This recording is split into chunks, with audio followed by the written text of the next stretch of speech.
And we're sitting in a lovely building, the GMHBA building, and we're sitting on level 8 with KPMG Associate Director, Mathew Fletcher, but we'll chat to him in a minute. In Geelong. Well, this has been the week of the big horse race, of course. It has. And it's amazing how many people, and combined with an RDO in the industrial sector, have turned it into about a 6-day weekend.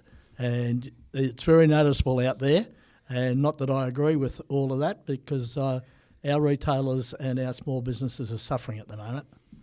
And it's interesting the number of people around. As you know, I'm down in little sunny Ocean Grove, and quite a few people down there. So it was an excuse to have a break, I think. That's right. Anyway, we're back at work, and here we are today. So, Mark, how about introducing our guest? Well, I've been hounding this gentleman for a while to catch him, but he's been a bit busy working on his blueprint for Geelong. So, Mathew Fletcher, welcome. Thank you very much. Good to see you, Mark. Thank you. And as we sort of chat with all these stories, where did life begin for you? Where was primary school, Mathew? Well, it's interesting. My parents were Salvation Army officers, so I moved around a lot. So I was actually born in Bairnsdale, and then not long after that we moved to Geelong, and my sister was actually born in Baxter House. So we were at Nor Lane there for a bit, and then we headed over to Rhodesia as my parents were missionaries over there. So my first school was actually in Rhodesia, in what was Harare. What was Salisbury is now Harare, the capital. In a little school called Nettleton School, where at one point I got set out on the porch because I didn't have a clean handkerchief. So it was I came back with a thick English accent, I've heard on some of the tapes. But so primary school was all over the shop. We then came back to Coniva and Horsham, Ballarat, and then moved to Whyalla, so in South Australia, where eventually I got into high school from there, and then back to Melbourne from there. It's a really interesting. I've not as many moves as you, but my dad was an engineer, and we went all over the place. And I think it's allowed the ability to be able to walk up to anybody and talk because Absolutely. you had to. Yes, I mean you get to a new place, you need to find new friends, and need to find them fast. Yeah, well, Mark, a couple of things there. We interviewed young Cody Thompson, who was a youth counsellor with church in Sydney, and he came out of Bendigo, but he ended up in the Philippines. But because he had a bit of aptitude to building websites and all this, that went by the wayside. Now he runs an enormous business based in the Philippines with about 350 employees. Yep. You just don't know where life's going to take you. No, absolutely. And that was the interesting thing. We didn't know where we used to get in the Salvation Army. There was a time in November, they called it, I can't remember what it's called, but what you'd get is you get a letter in the mail. Every minister or officer would get a letter in the mail, and it would say where you are going. It might say you're staying there. It might say you have been appointed to Horsham. Okay, we're moving to Horsham. Everybody would move on the 15th of January every year. Wow. Which was interesting because my birthday was the 19th, and so I'd always have a pre-party and a post-party with family, which was never as exciting. So, so my childhood was moving around everywhere, obviously fairly involved in the Salvos, playing. I played brass instruments and trombone, and ended up music directing and that type of stuff, and playing at a fairly high level, which was a lot of fun. Did you at Christmas time get out in the street with the band and march down the street? So carolling is an interesting thing in the Salvos. Back in my time, you would start on basically the 1st of December, and it would be at least 2 nights a week. You'd do about 3 hours 2 nights a week, plus you'd do every Sunday you'd be carolling, plus every Saturday night you'd do a carols. We used to get to the point where we walk around the streets and we'd say, okay, everybody swap instruments because we're so bored with playing these carols. Now, I can probably play most of them still, and it's been probably 30 years since I did that. I could probably play most of them, and I can remember what the numbers of the carols were in the books because Jingle Bells was number 74. And I remember that because that was the one we played over and over again. Well, it's fond memories for my kids, and we lived in Kew for quite a number of years. And they had a huge band, used to walk around the streets of Kew before Christmas. Would have been and Hawthorne. It was like the Pied Piper. Yes. There was probably 50 kids following them everywhere they went. It was. It was. Look, it was really. It was great fun. It was a great time. But and we had a big music camp that used to happen in January, and you'd arrive there and your embouche or your lips would be in absolutely peak condition. So you'd be in great shape. It's like getting pre-season training type of thing. All right, Matthew. Let's move on. I'll just finish off by saying that Salvos do an unbelievable job. And I deliver, volunteer delivering food to two of their outlets, one in Colac, one in Geelong. It's unbelievable what they do. Okay, what was your first job? My first job, I was at a kite factory in Burwood East. And, you used to go to the show and you used to have those invisible dogs that people had, like the lead with the collar on it that you walk around like an invisible dog. I put the rope on the wire. Oh, that's an exciting job. So that's a learning opportunity. So there was like 7 or 8 of us, young 14-year-olds at the back of this kite shop. It'd probably be constituted as a sweatshop these days, just doing this menial work. But that was my very first job. I better ask, what was your first real job? My first real. What constitutes a real job? I suppose I remember working at Food Plus for a little bit, doing the regular late night shifts. I had so many little odd jobs here and there. I actually, after I dropped out of uni, I went into IT, but that wasn't really my jam. So I dropped out and I ended up going and working as a cleaner at what's now Epworth. It was Bethesda Hospital at the time, and doing a lot of odd jobs there, which was really good money at the time. But not my calling. But did that for a while. Until I actually got into graphic design and started doing some graphic design stuff. So that was kind of the start of it. But, yeah, lots of little odd jobs here and there. And why did you end up in Geelong, or how did you end up in Geelong? So I was my girlfriend at the time, who her parents were also Salvation Army officers. It just turns out that her mum and my dad actually used to date, which tells you how incestuous the Salvos can be. I mean, it's like any organisation. So I followed her down here. She was going to the Salvos at Belmont, and I started doing that from Preston.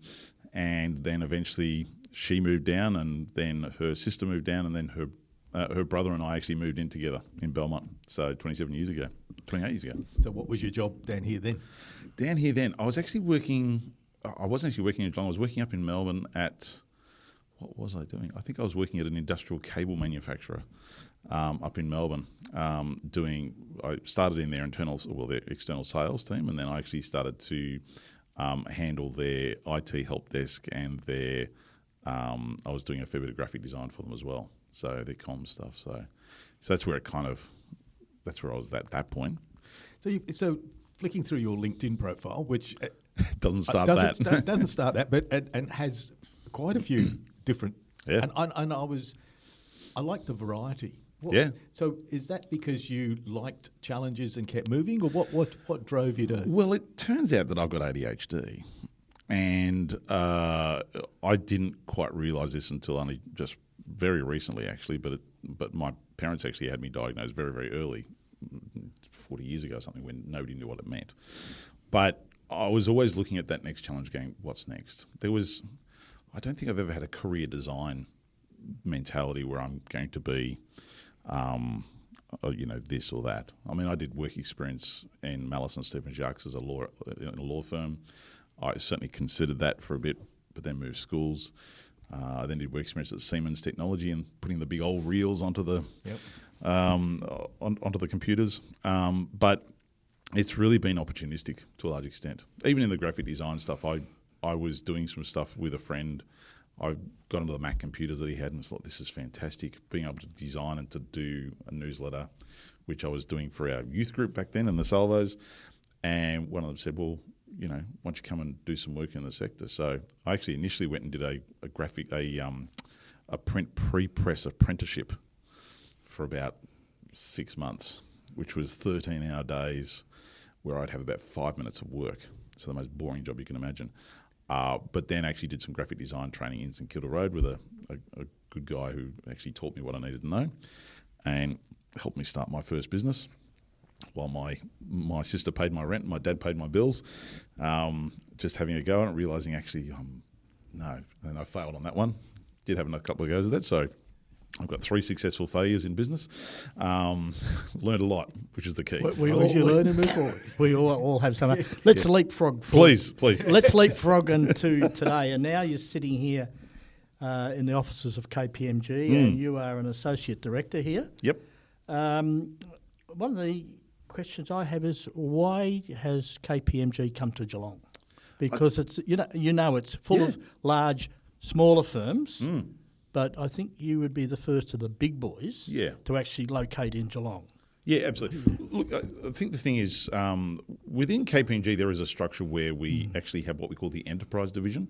Now, the enterprise division is really aimed at that mid-market or the large family businesses or the medium-sized businesses as well, and we offer services directly for that, which is unusual for the Big Four. The other Big Four don't really have something like that. So Geelong's actually right in that wheelhouse. And, it's the type of thing where when we look at the type of clientele in Geelong, 90% of the clientele actually fits with what we call our enterprise division. And that covers, tax and audit and consulting and advisory, and also into things like grants and funding and that type of stuff. So it really is a really good fit. People might just think KPMG just does your big BHPs or your Telstras, all those type of ASX 200. We actually deal with a lot of family businesses, actually a really big thing as well, which is big in Geelong, as we know.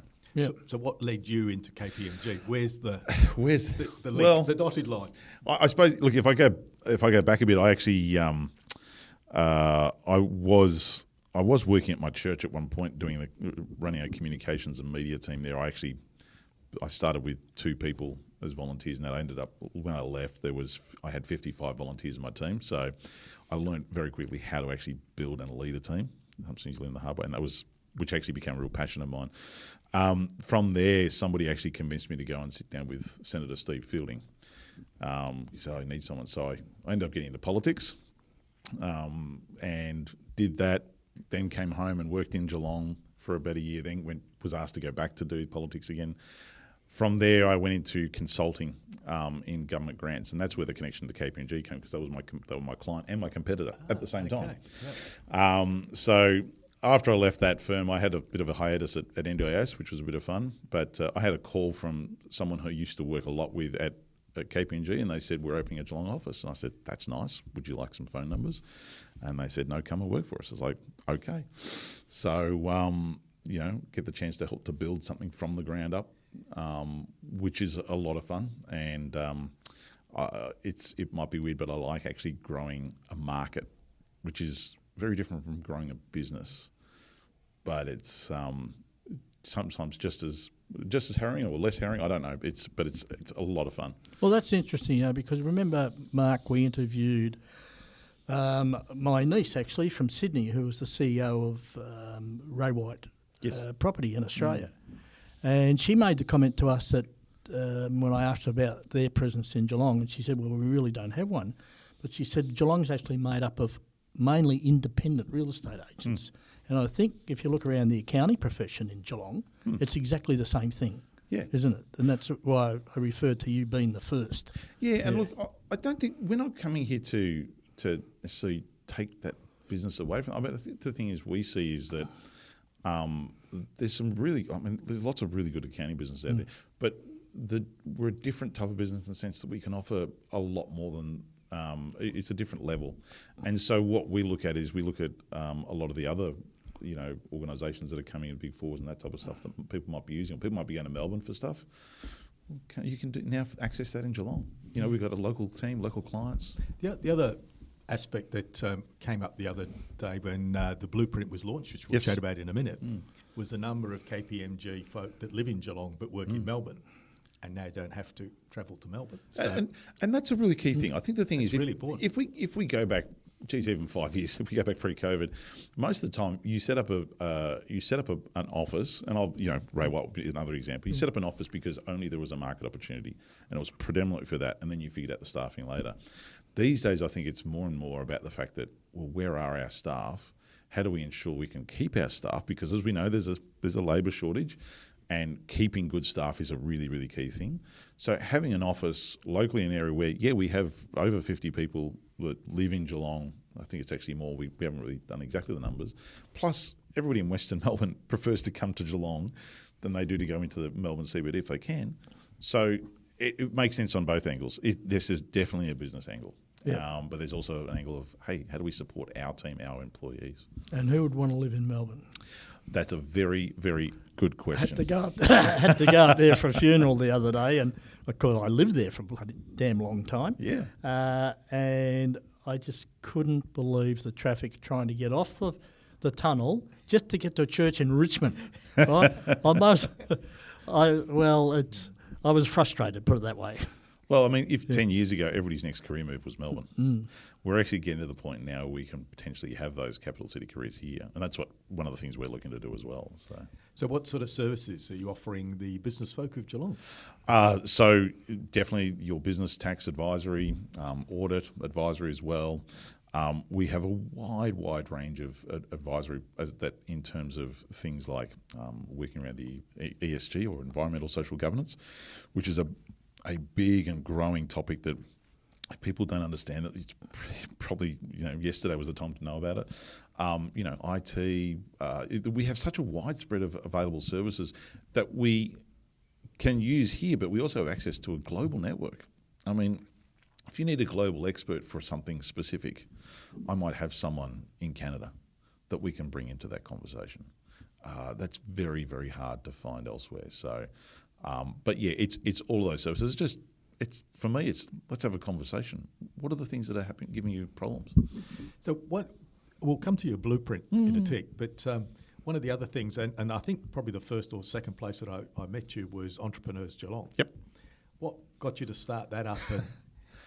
I was actually telling this story yesterday. I remember I was at the consulting firm at Melbourne I was at, and I found out about this Geelong Entrepreneurs. There was a little group that Amir Shatub was running. So Amir's a fantastic guy locally, and he was running it through ICT Geelong, and I said, I'd be interested to come along. He said, great, come along. Now, I found out when I got there that I was the guest speaker for the day, but and it was very just relaxed to the point where I actually had a good friend of mine said to me, can you make something of this? It's like, okay. So we got into it. We took it over. I had the fantastic Liz Grant as my my sidekick, or actually, I was probably her sidekick, really. That's somebody, and that's somebody we should interview at some stage. Absolutely. Yeah. But we took that over and we built an association around. We put some really good governance in place, and we just thought, let's just see what we can do. So we had breakfasts every month. It's a lot of breakfasts to run 11 breakfasts a year. We just thought we'd do a couple and see what people thought, and people responded incredibly well. And that was an incredibly positive experience. Being able to talk to entrepreneurs, because generally entrepreneurs are lonely. And there was, being able to give them a home every month where they can come and hang out with people that are just as crazy as they are, was really positive. So it doesn't have to be young either. No. Only yesterday I was asked by a business owner about support, personal support. Yeah. And I actually ended up directing him to the men's shed. Yeah. And he was a bit distressed. He said, I've got no one to mix with, sort of thing, yes. business-wise. And I know a lot in the men's shed. And it came about because I was asking him, let's set up a donation to a cause that you believe in. And that's how that came about. Yeah. So networking and this community. Kindred group Yes. is what everybody needs. I think we talk about networking a lot, but I think the real power, certainly the power in Entrepreneurs was actually having a community. And it's really building a community of people that A, feel your pain, but also want to see you succeed, and somebody you can actually just feel comfortable with. And I think that I know networking kind of covers a lot of that type of stuff, but the real places that work in that sense are the places where you can actually build community, and that's the key. And that's probably where the organisations like BNI absolutely. fire up. Absolutely. You're there for a common interest to help grow your business and connections, and it powers on. And there's lots of different elements. I mean, there are people in the crowd, there are people in the community, there's people in the core. So it's just understanding and look, Entrepreneurs Geelong certainly met a need at the time. So Yeah, no, it's cool. So the blueprint. the blueprint. So what got you thinking about the blueprint? Where did the First of all, you better explain what it is. No, I'll let Matthew do that. Oh, Where's okay. the germination of the idea? So the Geelong Economic Blueprint, I suppose it's a bit of an outworking of something I've been passionate about for quite some time, and that's how do we actually grow business. And a lot of the time we talk about economic development, which is vitally important. And I've had a lot to do with the Economic Development Association, and whether it be governments and all that, and that's an absolutely vital thing. But we sometimes do miss a bit of the how do we actually specifically grow business. And for me, growing businesses who have grown often do so either organically or anonymously. Anonymously is like, oh, we had someone help us, or organically we just made it happen. But there's so much latent potential in there to actually grow our businesses and to do it in almost a corporate community type fashion. And really, I wanted to spark that conversation, and I think that's what we're trying to do here with the blueprint is spark the conversation. Is how do we grow business in Geelong? And so we went through a series of questions, talked to 56 different people around town, in every type of shape, lots of people at different levels in different industries and different stages of life, to really start to understand what do they think, and then to kind of illustrate that and to give some insights and hopefully give some ideas about how we should measure our success. So, and it's interesting because at the launch there was a cross section of folks here, obviously, but the data that KPMG brings along struck me within the document. Yes. Well, that was a very deliberate thing because I think look, in Geelong, we're one of the fastest growing cities in regions in Australia, and at one point we outstripped Gold Coast for a moment there, and I think that there is still a huge drive around the demographic growth and the growth of the actual city.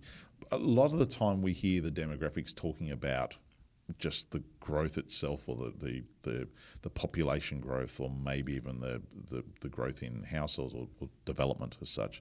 We don't often get really into the nuts and bolts of the actual business. So really I worked a lot with our economics team to really start to expand on that data set that we had. It's all there, but I think that we wanted to put that front and centre so we can have conversations on it. So what's the 3 or 4 key messages? Look, there are 5 key things. I think the thing is, for me, number one, the Geelong lifestyle is the real magnet. I mean, I think that, it's really interesting having talked to so many different people outside of Geelong that they don't quite understand as like you need to explain it. It's like, well, if you understand it, if you know it, you know it. And from a Geelong perspective, and I did say a couple of times, it'd be nice to actually almost do a study on defining and deliberately unpacking the Geelong lifestyle, but that's a real key. The really exciting thing was people were talking about we need to share in the prosperity we build. How do we make sure we put everybody on the bus? And in Geelong, whereas in Melbourne, when you're in Melbourne, you don't really care about other places in Melbourne to a large extent because you don't really have that connection to it. That's because we fit that true what you call village. Yes, and we're not part of Melbourne. No, and we're tribal. Correct. You see, you just go to the footy club on a Saturday afternoon. Absolutely, we're tribal. Absolutely, right? and I'm a Swan supporter. Don't hold it against me. But I mean, but you're right in the sense that we are Geelong is really does resonate, and the football club has a lot to do with it. But I think it's just who we are. So that shared prosperity is really exciting. The other thing too is it really about we need to have a renewed focus on the leadership we need to be able to get the collaboration in order to progress things. Collaboration was the key thing that people said about how do we drive growth in our businesses, and to be able to do that collaboration, you need the leadership and the vision to be able to do that. So there come some of the big takeaways. But I think that the biggest thing is that we just don't talk about business enough. We don't talk about growing business. Good point. Well, we went to a business function recently, and the speaker at the start got up and didn't even mention business. No. Huh? Guy couldn't believe it. But I think that when we look at that and we accept that, and we don't say, wait a minute, let's talk about this. And this is part of the reason with the blueprint. It's like, let's keep it front and center. Let's have the conversation. And I mean, the exciting thing is I'm having those conversations with people. After this goes to where obviously I'll be going to at the UDI, the Urban Development Institute of Australia conference. So I'm talking about I'll the be blueprint there, which is great. So that'll be interesting. But it's really interesting to get that in front of people, just to spark the conversation. I mean, look, at KPMG, we're not telling people what to do. I think the thing is, it's just saying, this is where people think. This is it's a perception document. Yep. So it's not. So we've got the balance of the data, the hard data. We've also got, this is what people think, and this is what the actuality is. Now the difference in that is an interesting one too, because a lot of people perceive that some industries are higher than actually they are, or lower even. So, construction and building was, I think, only at 15% in terms of people's perception, where in reality, it's our second largest industry and probably going to be our biggest shortly. Right, Mathew, let's pretend it's the same day in 5 years' time. Yep. Describe the Geelong in that concept of what you just spoke about. God, you produced the blueprint. Now, what's where's the vision? Yes, I do sit here as KPMG at times too. So, for me, I think the key thing that I've always driven towards, if we can actually build a city and a business community that is growth obsessed, innovation focused, and entrepreneurially minded, we can rule the world. And I think it's about, how do we continue to have those conversations? How do we continue to ask the question? I mean, as entrepreneurs will tell you, the great entrepreneurs don't fall in love with the solutions, they fall in love with the problems. Now, that's not to say that you don't work towards the solution. That's the whole idea of it. But I think that, for me, if the blueprint can kind of provide a blueprint for our current thought process or how we should path forward, it's like, let's keep having the conversation. Let's keep asking the questions. Mathew, thank you. I've been looking forward to today, and you haven't disappointed. So thank you very much for your time. Thank you. And look forward to the blueprint journey and seeing how it eventuates and where it goes. So thank you very much. Yeah, thank you, Mathew. It was good to interview you, and let's hope that we can get the heads and leaders in Geelong together and speak in unity, if possible. Thanks, mate.